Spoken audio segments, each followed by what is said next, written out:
If you can hear me, clap 3 times. All right. Wow. Standing room only to talk about wellness. How exciting is this? I've been on this crusade for a couple years now. So this is, thank you. Thank you all for showing up so much. And please thank yourselves for making the time to be here. We're going to dig into it. We're going to talk today about basically 2 things. One, what's happening in the wellness space and the trends that are hot off the presses and how those are directly impacting corporate events, incentives, etc. So, everybody ready? Shall we jump into it? Yes.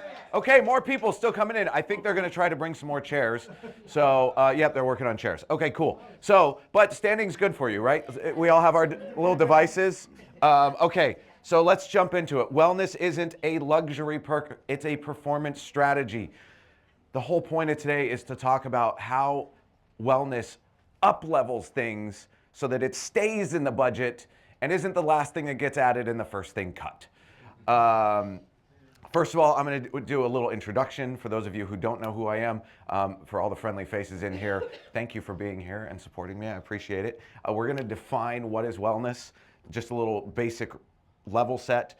Then we're going to talk about what's going on with wellness in the industry, and then we're going to do a little group work. So we have 30 minutes today, so it's going to be very speedy. All right. First of all, for those of you who don't know me, my name is David T. Stevens. I am the co-founder and wellness architect at a company called Olympian Meeting. Most of the reason why I put this on here is because of this. We all love letters after our names, don't we?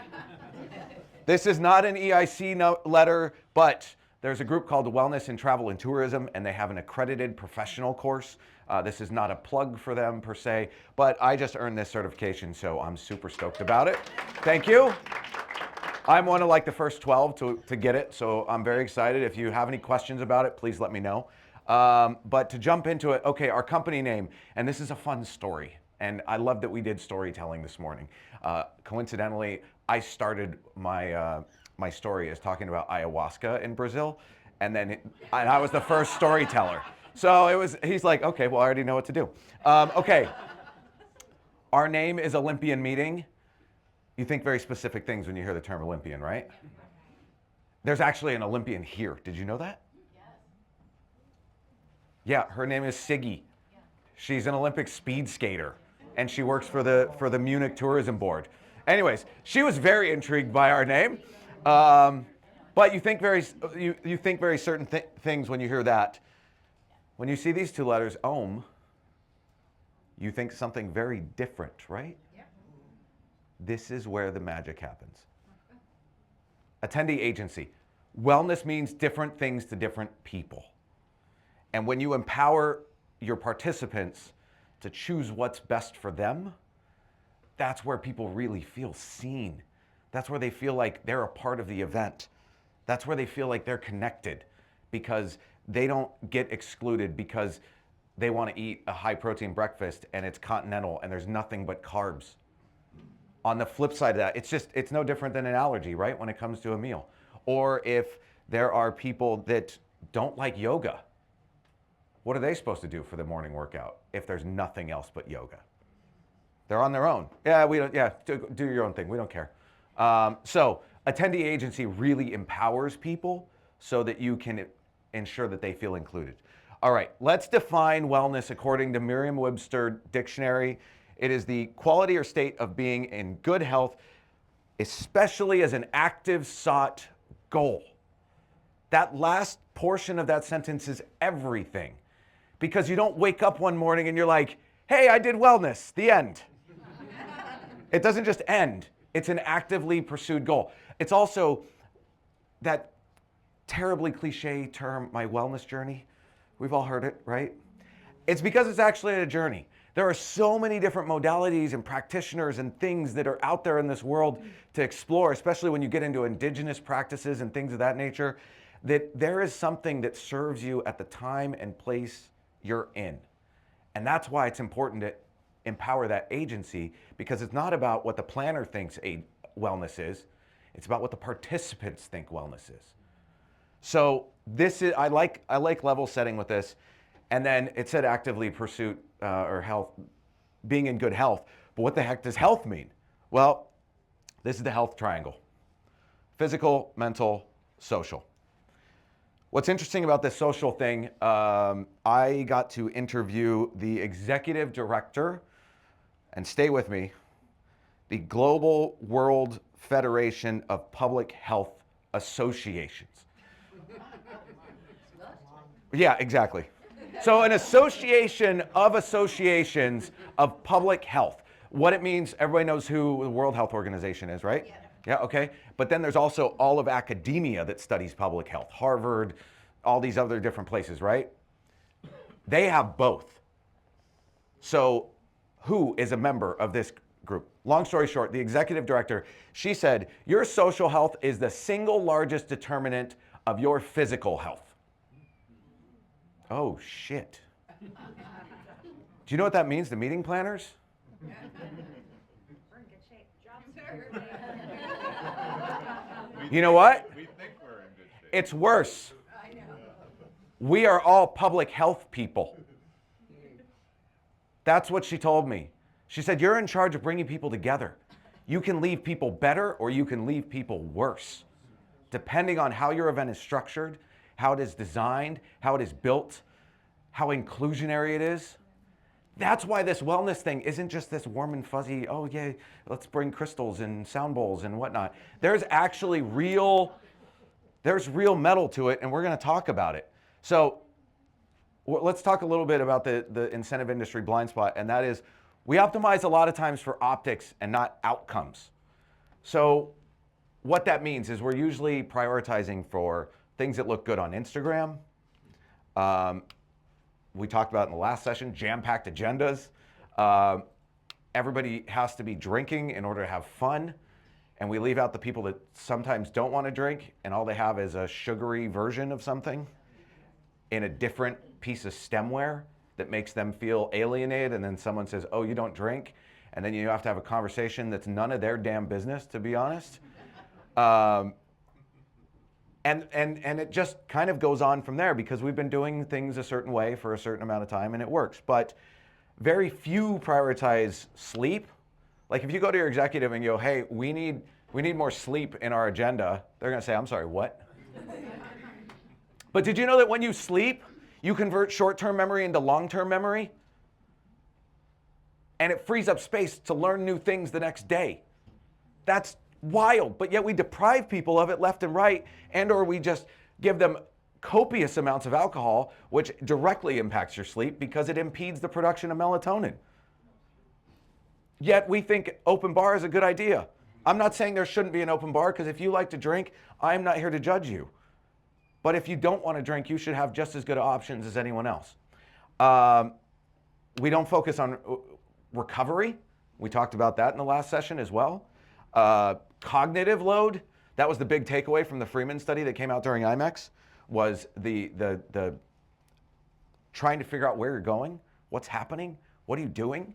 And instead you show up to your session in like full anxious fight or flight mode, and you're not paying attention because your cognitive load, you're too preoccupied with trying to figure out where you were trying to go.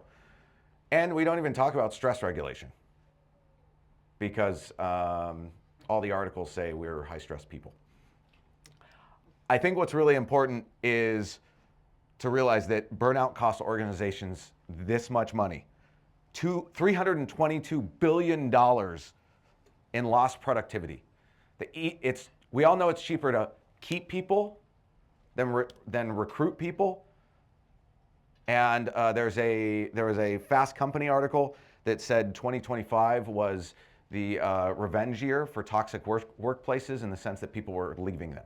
And 2026, companies are going to be prioritizing well-being in the workplace. That being said, performance does run on biology. We are biological beings, in case nobody checked. I know we know some people who seem like robots, but they're still biology. And you can't directly introduce AI into yourselves yet. Neuralink is still in its beta testing. You can outperform it at some point. Your body's going to break down if you keep making it try to do things. How many times have you heard some inspirational keynote about like, oh, I was doing all the things and then I got cancer, or I was doing all the things and then I had a heart attack, or like they run themselves into the ground and then they end up in a place where they have to reflect on things. The funny thing here is that how many people are wearing a smart device right now? 1, 2, oh, damn, okay, like half the room. For a second, think about when you wake up in the morning and you pick up your phone and your little device is telling you how you slept, blah, blah, blah, all those little things, right? Yeah, so guess what? That's happening at your events too. And people are logging what your event is doing to them every day before they even show up. So once again, we're going to go back to that social health as well. Are you helping people or are you harming people with your programming? Have you guys ever thought this way before? Good. Then we're doing the right things here. Okay, let's talk about the market shift that's happening. High performers are redefining premium. We know that. They're always ahead. We are trying to stay ahead of them. But the high performer is always chasing the next thing. That's why they wear these stupid devices. I have an Apple Watch and a Whoop on, and then I get mad when my Whoop heart rate doesn't give me enough credit that my Apple Watch is saying my heart rate's higher.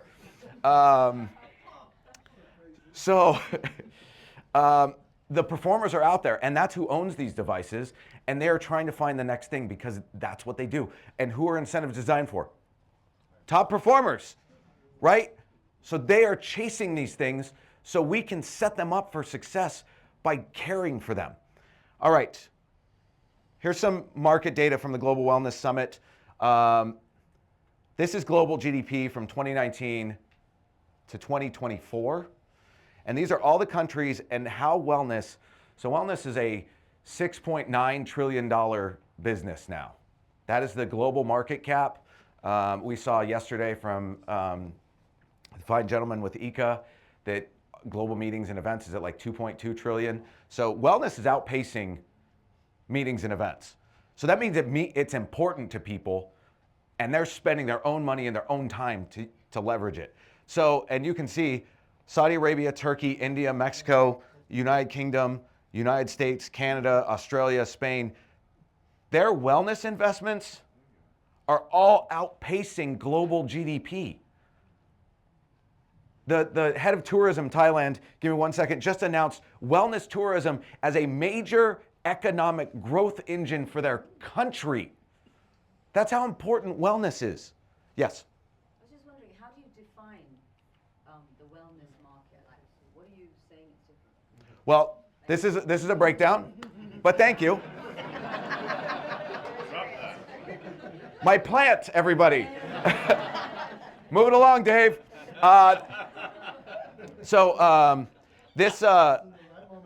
You can go to globalwellnessinstitute.com and download these reports. They have a famous bubble chart. But what's great is this is a breakdown. This is wellness tourism. This is personal care and beauty, healthy eating, nutrition, weight loss, physical activity, wellness, real estate, mental wellness, etc. This is just a breakdown of how percentages are happening in different countries. But the point being is people are investing in wellness like no tomorrow. And if people are investing in it, then we need to realize that when we're planning to meet people where they are. Okay, with that, this is what's happening in the economy. Has anybody heard of hotelgyms.com?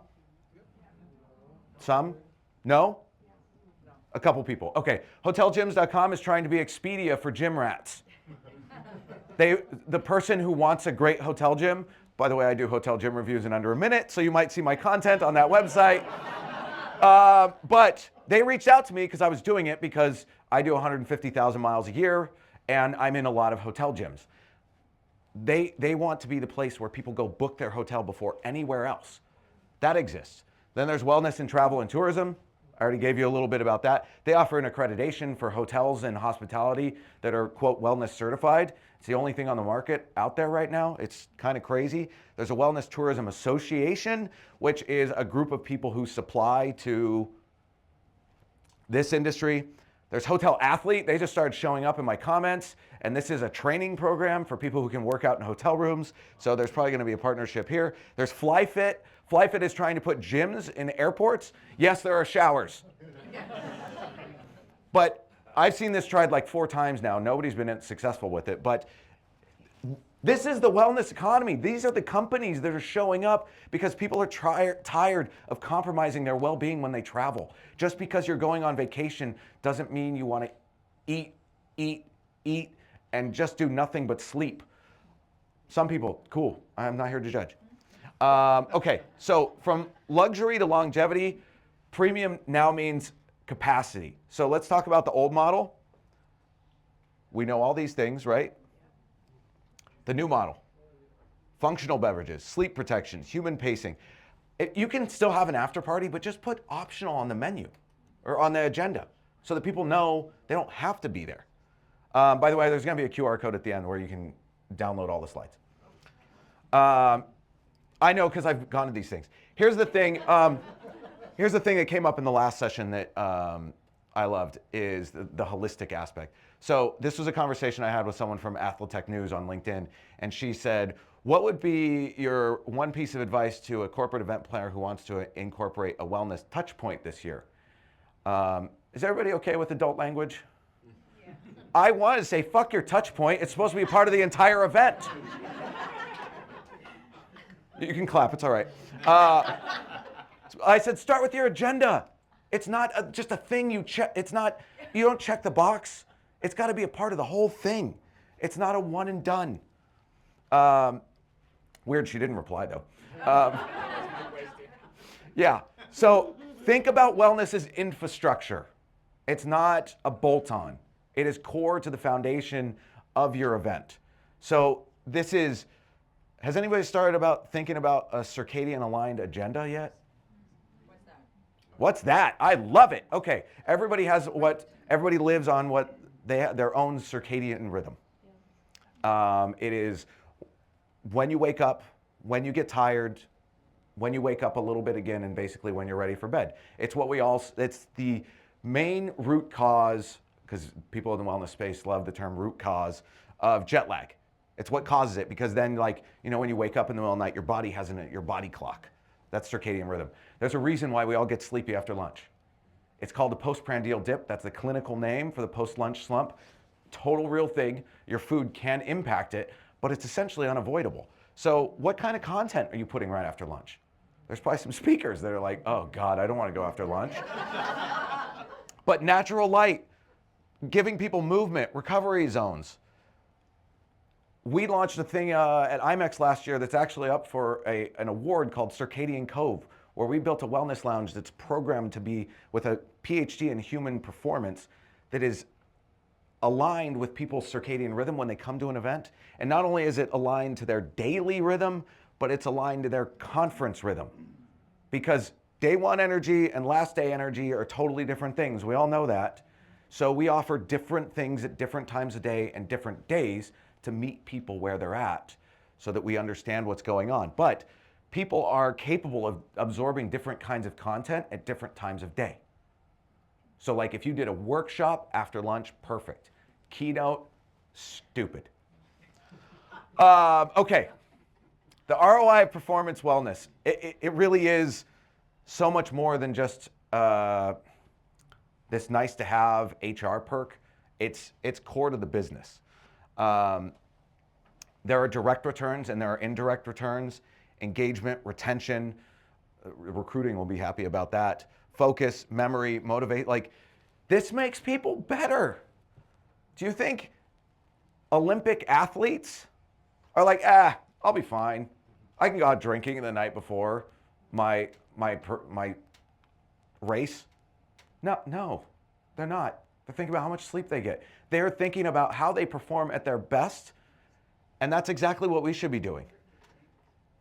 We can impact turnover. We can impact how people feel about the company when that infamous Survey Monkey comes out that is anonymous, even though we all know it's not. But that also maintains loyalty and better peer influence. There's a 4-to-1 ROI when integrated systemically, according to Deloitte. I didn't make that up. That's them. And people pay them a lot of money to come up with this stuff. So we have about 10 minutes left. And what we're gonna do is just gonna turn over to you guys. And before I give any ideas on this, every seat in here is full. So let's just turn to one person next to you and we're gonna discuss what a high performance would look like. And we're just gonna talk for like 2 minutes. Okay? And go.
All right, 15 seconds left. And 10, 9, 8, 7, 6, 5, 4, 3, 2, 1. If you can hear me, clap once. If you can hear me, clap twice. If you can hear me, clap 3 times. Beautiful. All right. Anybody want to volunteer a couple ideas? Okay, you're all afraid. Okay, there we go. We've been talking about, well, physical exercise is important, but it's very individual, so it's very complicated to cater for everybody. But nutritional aspect is, we thought, is kind of a key now, because asking for allergies or dietary requirements is not enough. I think we should do a better job in giving. I mean, what if you had a dietitian on site who was like doing meal plans with your high performance people, right? They're like, oh, I can send you home with your macros and that kind of stuff. You can find those people local. You don't have to fly them in. Go ahead, Megan. So, like this conference, a lot of people are coming from North America. Flight lift is easier into Dubai. So most of us had an hour and a half drive from Dubai here for our flights, same going back. So what if we turned the shuttle service into a place for people to start resetting their circadian rhythm? For who are for people that were in the other session, you know who I was talking about with now. Yeah. So the thing. Also think about your before, during, and after, right? So before you can there's apps like Time Shifter. There's a company called Firefly Recovery that's this little thing that like you don't need compression socks for. There's also another company called Fly Kit that comes with blue blocking glasses and melatonin, and it's like a whole kit to like help you travel halfway across the world. Supposedly endorsed by the Navy SEALs, but I'm not officially endorsing it, so don't hold me to that. On site, yes, you can do micro movement. You can do not just nutrition for what you're actually feeding people, you can educate people on nutrition for their regular lives. You can do daylight first rooms, and you can do connection zones. And then as well as the content, you have to think through what kind of content you're offering, what kind of cognitive load you're offering based on arrival versus departure, all those kinds of things, like because cognitive load is actually, it's gonna be the opposite, in the sense that you can offer more intense programming towards the end of the program because people have actually acclimated better. They're probably sleeping better just in time to mess it all up when they go home. But you can offer your more intense education, kind of like we did here, right? Like all the education is on the last day after people have acclimated. And then also afterwards, when they're going home, how you're taking care of them. Are you doing anything after they go home? We've talked about the pre-flight stuff, right? Like you send them a box of goodies and blah, blah, blah. Do you send them anything afterwards? Do you send them home with anything? Okay. This is a us versus them. We're the professionals in the room. So for everyone who's here, I wanted to remind all of you that because you came to this session, you're officially better than anyone else at this conference. And because the truth of the matter is, these things, anybody can do it, right? Anybody can do these. You can find 1 million people who can do any of these. Very few people. We're talking about like basically biohacking our participants with circadian rhythms, engineering performance, protecting people's health span, designing for resilience. This is ideally all new concepts to most people in the room, but that's why you're here. That's the point of coming to these things, right? Is to learn how you can up-level yourself in a way and offer an incentive program that is unlike any incentive program that any of these people have ever been to, because chances are they've been to one before at a different company and it was probably okay. And no one in here wants okay. They want incredible, so that they can win a Crystal Award and pour their champagne and drink out of it. So, there's real business value here. There's been talk about Oxford. They did a study on how companies' stock prices were impacted by the well-being of the employees at the company. This is executive level stuff we're talking about, and not just warm and fuzzy, it makes people feel good. This is impacting the stock price. If you want to talk to your executive and your senior leaders about something that matters, say, hey, I want to talk to you about wellness and the stock price. And they'll say, I'm sorry, what? Who? Okay. Because that will get their attention.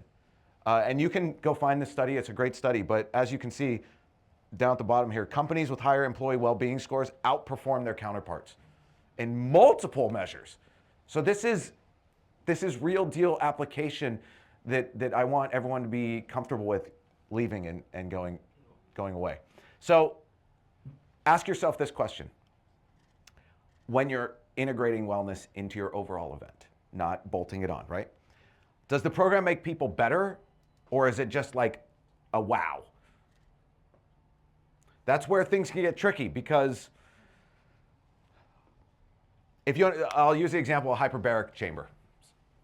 These are starting to show up at events, and it's wild. I went to Brain Dubai last year during the Global Wellness Summit. Their chief medical officer spoke to us. I said, at what point during this, when you did these studies, because they showed all their studies and their science that's peer-reviewed and double-blind, all that good stuff. I said, at what point did this actually become effective? And they said, we didn't see any change in any of the participants until 3 weeks into the study.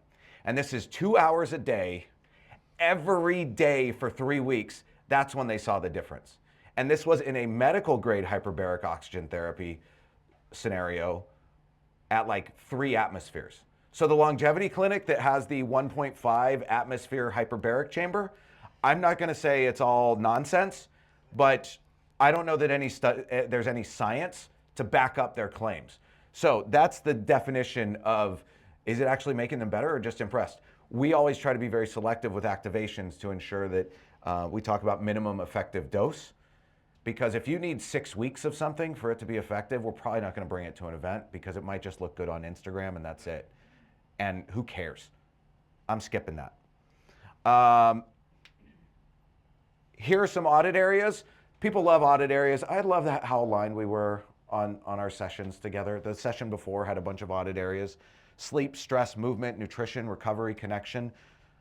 I can't stress this one enough. Connection directly impacts your physical and social health. So do not forget connection. Always make sure that that is there. And even the silly little things we just did just now, talking to each other beforehand when we did the introduction and what you hope to get out of this and whatnot, that's all it takes. Because now when you see that person in the hallway or when you walk out of here, you can all talk your trash about me if you want. It's fine with me. Be like, yeah, I was really hoping I was going to learn something and he said nothing valuable. But you're going to talk to each other and you're going to build a new relationship. And that's going to send you home with a smile on your face, which is directly going to impact your physical health. Okay, these are some areas to commit to. This is the call to action. Evidence-based design, ask how it works. Depending on what they're pitching you, if someone's pitching you on puppy yoga, there is a reason, but see if they know what the reason is. And if you don't know what the reason is, feel free to ask me. I'm happy to tell you how it fosters neuroplasticity. Human pacing, think about what you're asking of people. Long-term thinking, what are we going to do next year? and or is this effective at this, or is it just theater? And then the last thing is measurable outcomes. How are you measuring this? So with that, I'm going to leave you with a quote of my own, that the best incentives don't just feel indulgent, they feel empowering. We feel like people should leave events energized instead of exhausted. And I'm going to share this one last, I know it's a friggin' eye chart. It's intentional. It's intentional because there's two things here. Marketing hype and, oh, that got even worse now. This is biomedical. Basically, here's all the things you hear about: fermented health products, brain health supplements, blah, blah, blah, you know, all these things. There's no real studies behind those. There's a lot of, people can get, in case you didn't know, people can get on the internet and say anything they want. Did you know that? They don't have to have a medical degree. They can just make shit up. This is supposed to talk about biomedical and basically the 1%er things. The one that matters is these are the most researched, studied, and accessible things there are: sleep, food, water, movement. You don't have to overthink this. It's really, really, really simple, but we've gotten really over-rotated on overcomplicating it. So with that, thank you.